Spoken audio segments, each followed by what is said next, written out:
pieces together, and they'll be in the middle and towards the end. But I'm going to do my regular program as scheduled, which is some nice additions with here. So I'm going to start by playing something for flute alone myself. And forgive me those of you who've heard this before, but this is going to be from Bach's Suite in B minor. This is a chronological program, more or less. I like to begin with pieces that are back in Bach's time and then move my way chronologically towards the modern composers. That's kind of the way I like to organize things.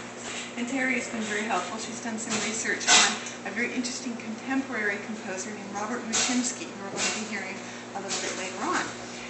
But for now, let me begin with Bach, and this is the Bunny Noori from his Suite in B minor.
From the Sonata in B flat.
How long in a symphony? I guess I've really never isolated the flute alone. Is it realistic to think that you could continue playing? Well, you know, I'll tell you, one of the biggest techniques that's being asked of wind players in general right now, and a lot of solo flute players do this, it's called circular breathing. Has anyone ever heard of circular breathing? In what context have you heard of it, Bruce? Well, you talked about it last year for one. I did? Oh, I didn't know that. But aside from that, you get it in Australia in the what do you call that? In the didgeridoo. Didgeridoo. Didgeridoo, right, exactly. You're right. Okay, what it is it's a technique where you're taking air out. You're blowing air out, and at the same time you're sucking it in with your nose, and so you never have to stop. And it sounds to me, it sounds very odd. It never breaks the phrase. But I think composers, there are people who can do the. Sorry, I'll stop talking in a second, Terry. There are composers like Debussy, for example, who wrote a very beautiful phrase of music in the orchestra, which is the Prelude to the Afternoon of the Faun, which is a breather for flute players. It's very difficult to do. And people who do circular breathing don't have to stop, but it doesn't sound, I mean, it goes...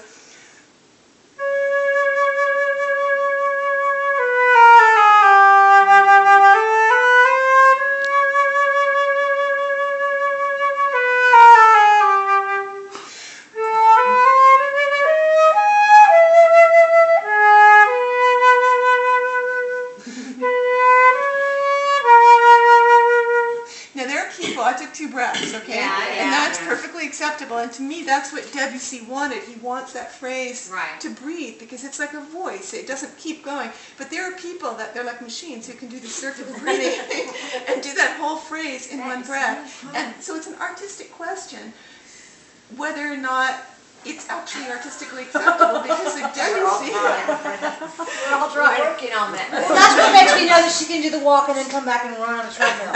Right. No, but anyway, so that, I hope that answers your question. Actually, composers write for the flute with breaths in mind. With you know, they know that we're human and that we do have to breathe. And fortunately, most composers are sensitive to that. So, although it is possible to play without breathing, to me, it's more natural and more artistic to take the breath. In my opinion, anyway, that's my opinion. Okay, so Anyway. you don't have to go for hours or something. I mean, a whole. I think it's up to the length of a concert. She never has to take a breath. You ever get out of breath? I mean, that's, or just like you know, one piece. Let's say you're on a Wagner opera that goes for 6 hours. Well, you stop. You have phrases, and you stop and you breathe. It's not like flute parts. When you're playing in an orchestra, there's a big difference between flute parts and violin parts. In that, we're in the same range, and we do more or less the same thing in the orchestra. We're up there, you know, doodling around. But if you look at a violin part, they never stop. They keep playing forever. And for a flute player to have to do that is impossible because we have to stop and breathe. Flute parts in orchestras, you stop, you play a sentence and then you stop, or it's written in such a way so that the composer knows that you have to breathe. That's part of the instrument. That's part of being a good composer. A good composer will write with the necessities of the instrument in mind. So in answer to your question then, in a 6-hour opera like by Wagner, the flute might rest for a whole page, or the flute might rest for a couple of bars, and then, or if they really want the principal flute to have a little break, sometimes they'll write it for the second flute. Sometimes it will change off between first and second. And in horns, for example, it's all the wind instruments have that issue, but in horns it's particularly difficult because besides the breath, they have the issue of the lip, exactly. And so in American orchestras, there'll always be, in a big, heavy program, if you go to the orchestra, there'll be the principal horn, and he'll have an assistant, or he or she will have an assistant right next to them, so that that assistant can, on the unimportant parts, can cover for them, so the person can rest their lip. Right. But no, there's time. I'm talking a lot about this because it's a huge It's fascinating. Yeah. It's a huge orchestral issue, but it's very. And violins, on the other hand, they're just playing all the time. That's why there's so many of them. If one drops out, you know, it doesn't. You know, it's like it's so right. You typically only see a couple French horns or a Yes, couple exactly. of the trumpet sections. You know, Exactly. Okay, poor Terry is standing here waiting for you. Sorry, Terry. No worries. We're going to play Bring out for the you inevitable. a lovely piece. I strong-armed her into doing this piece because I wanted to play Mozart, and she likes modern music. She's a fan of modern music, and I was reluctant, so I'm convincing her to open her repertoire to the earlier composers like Mozart. And this is from an opera of Mozart, and this is from the Marriage of Figaro.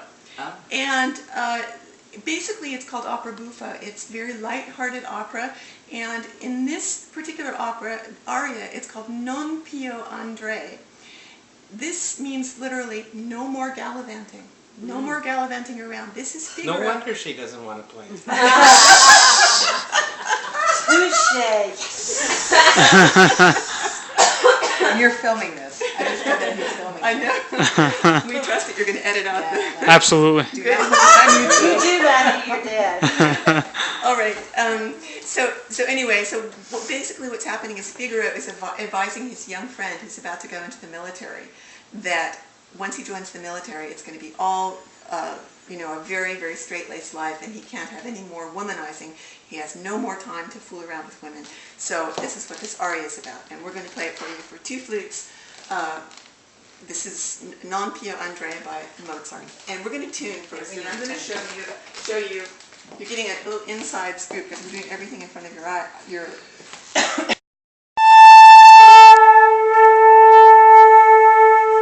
Go ahead and blow some air through your instrument. You can come out. It's getting cold. Good. Are you warmed up? Sure. Good. Okay, let's go. All right. Non più andrei. Ready? Mm-hmm.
And Beethoven, of course, is very famous for his Ninth Symphony. It goes like this.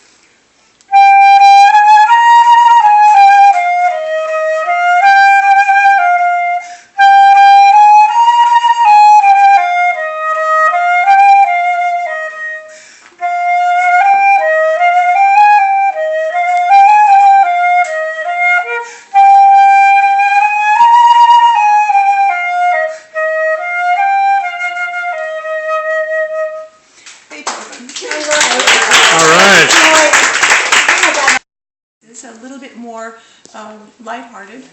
You'll recognize this. This was written for one of his little students called Elise.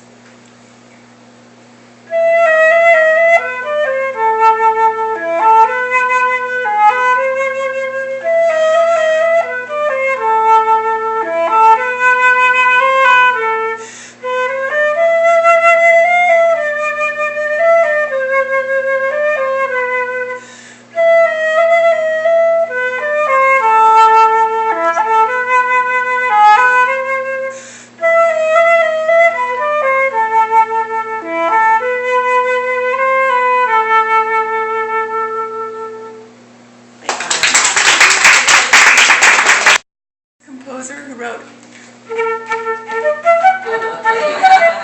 who is, does anyone know? What? William Tell Overture. Yes, William Tell Overture, perfect, and it's Rossini. It's a very Rossini, a very famous Italian composer. And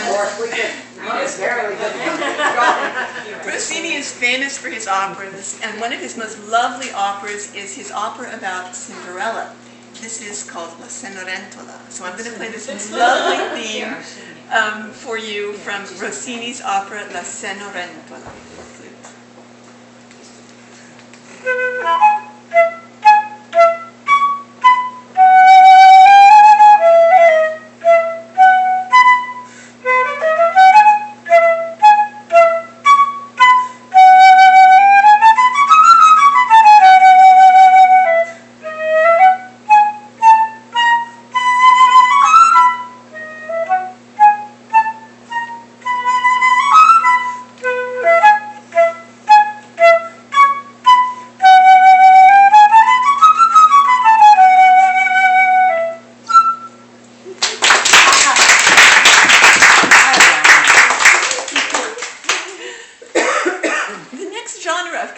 I always go through, no matter how hard I try, I always end up doing the same organization of composers. But they're very classic and they're very important and very representative. The next group of composers I'd like to speak about are the Russian composers who wrote some very beautiful melodies. For example, this very famous theme.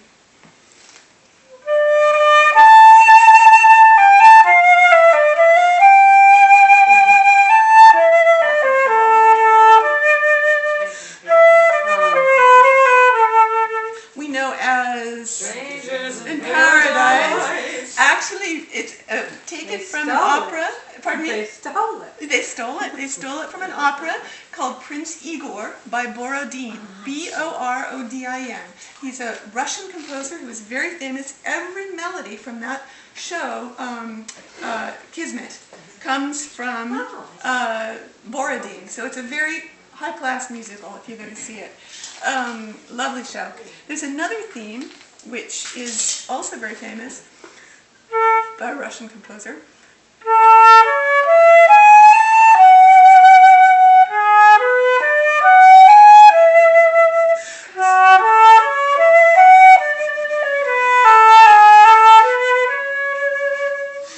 Which might sound vaguely like a piece by a pop composer that goes.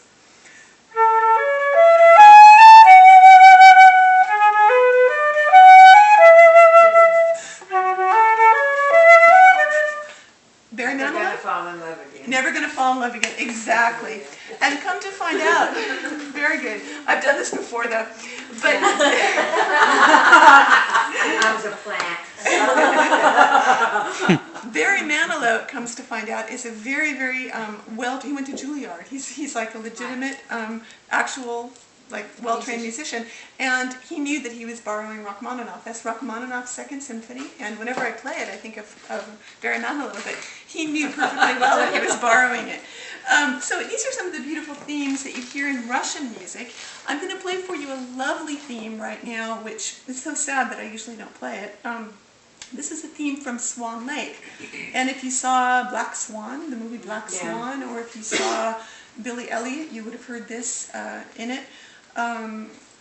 Very, very famous ballet, very dramatic ballet, and usually the oboe, which is an instrument which looks sort of like a clarinet with a double reed, would be playing this, but since I'm not an oboe, I'll have to do my best. Swan Lake by Tchaikovsky.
But which is very familiar, and this is the Aragonese from Carmen.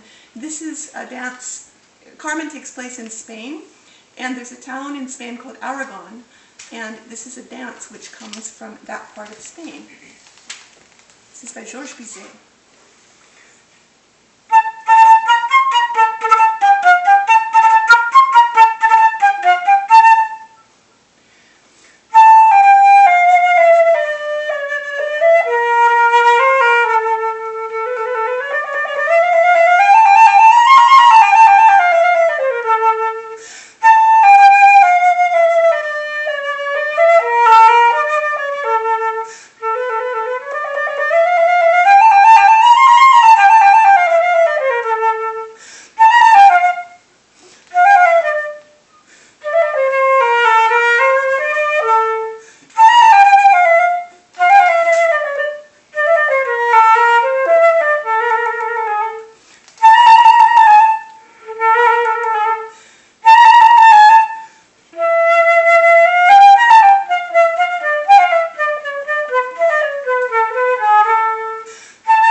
Pieced together down there.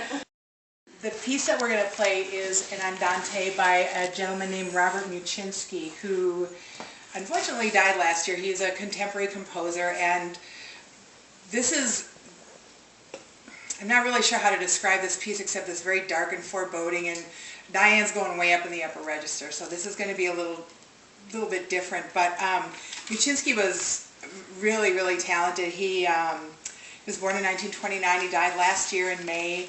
At age 25, he was commissioned to write and perform a piece for the Louisville Symphony. It was, I think it was a sonata for piano and orchestra.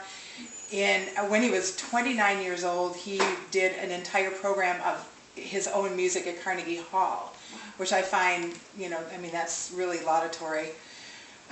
He also was awarded a Grand Concours Medal in Nice, France, for a sonata for flute and piano, which was snapped up right away by Jean-Pierre Impal, who I have actually seen play with his solid gold flute when I was a kid. Oh my God, he was amazing. I have to when I was a kid. Yeah. He was a professor and chair of composition and composer in residence at the University of Arizona in Tucson. That was kind of interesting. He was also nominated for a Pulitzer Prize. So he's just got honors after honors after honors. He doesn't have a really big, huge body of work. Like I was just reading up on Duke Ellington, who's written over 1,000 compositions, and I would say Muchinsky had maybe 50 to 100. But this is a part of a group of duos for flutes that we're going to play, and it's very modern, it's very discordant, but I really liked it. I think this is the coolest piece. So. Thank you, bravo, very nice.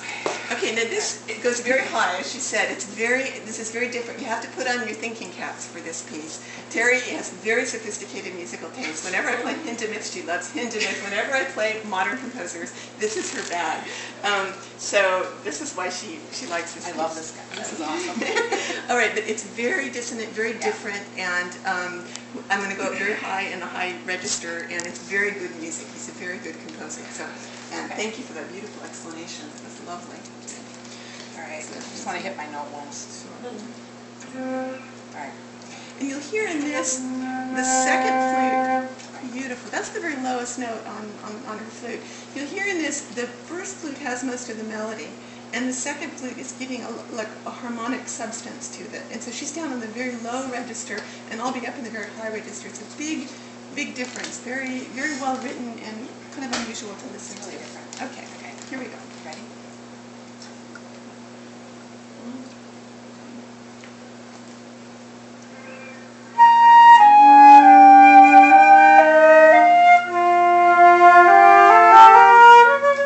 I'm sorry. I'm so sorry. I need to start over. No, you got to start over. Sorry, guys. No. I'll edit that one out too. Yeah, cut that out of the YouTube video. please will edit ya? that. Please don't. I'm so sorry. All right. That's all right. Ready?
Good job. Beautiful. Familiar, and this is a little more popular. You got your intellectual listening in for the evening. Now you can relax, okay? This is from Leonard Bernstein's West Side Story, and of course Leonard Bernstein.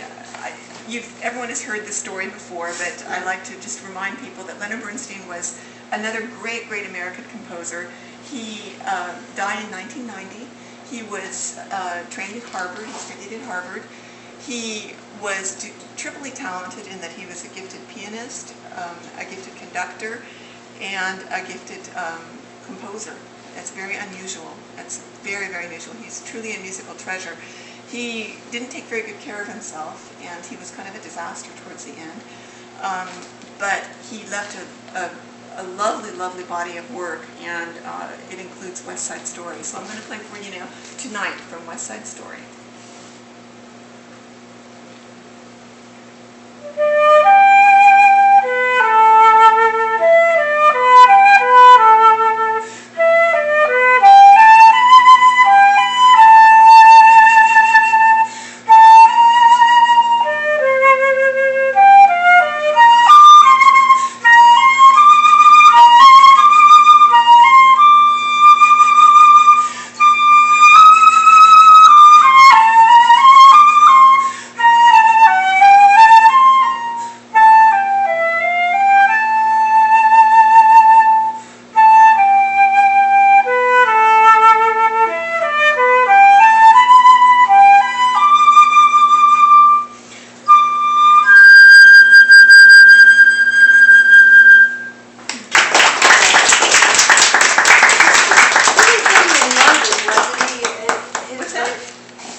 London the latter part of his life? He's lived a lot of places. He was a New Yorker, actually. He was a New Yorker, and he married a South American lady, and he might have lived in London towards the end of his Because I life. think I read it, he was my next door neighbor when I was living in London. Really? His party animal. That was in his Is party animal? Absolutely, absolutely, yeah, and very, yeah, very much the party animal. Absolutely. I would. His wife's pretty young, as I recall. Nice. Do a little bit of swing for you. I'm not going to go through his life story, but he's just amazingly accomplished. He's one of 5 jazz musicians that have been featured on the cover of Time magazine. He's scored and appeared in Anatomy of a Murder, as well as scoring Paris Blues, which I actually have the CD from them. It's really good. He reminds me of my father. When he was first coming up in the world, he painted commercial signs during the day, and he was a pianist by night. He's very, very mannered and a dapper dresser. His mother had him with a number of very strong, very classic women, teaching him piano and manners and different things. And actually, one of his name is Edward Kennedy Ellington, but one of his friends named him Duke because of his manners and his easy way with people. And so those are just a few things about Mr. Ellington. I love his music. He lived from 1899 until 1974. And he died of lung cancer, and you can see all these pictures of him on Wikipedia and all these other places. And he's always got a cigarette in his mouth. He's playing piano. I mean, he's written